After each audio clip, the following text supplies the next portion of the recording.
కాంగ్రెస్ గ్యారెంటీలన్నీ నీటి మూటలే అని BJP MP Laxman విమర్శించారు. రైతు రుణమాఫీ, రైతు భరోసా అన్ని ఎగవేతలేనని మండిపడ్డారు. ప్రభుత్వం దగ్గర రైతుల డేటా మొత్తం ఉంటే మళ్లీ సర్వేలు ఎందుకు చేశారని నిలదీశారు.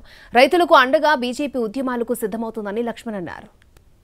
రైతులతో పాటు కౌలు రైతులకు 15,000, భూమి లేని రైతు కూలీలకు 12,000 ఇస్తామని హామీనిచ్చింది.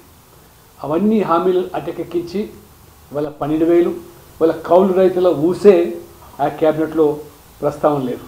మరి ఈ రకంగా 2 సీజన్లు ఎగ్గొట్టి ఇప్పుడు మొన్నటి వరకు సంక్రాంతి అన్నారు, ఇప్పుడేమో జనవరి 26.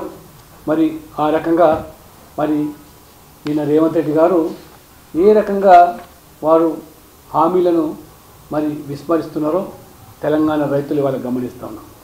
ఇవాళ ఫైనల్గా ఈ రైతు భరోసాని దరఖాస్తు ఆధారంగా ఇస్తారా, శాటిలైట్ ఆధారంగా ఇస్తారా?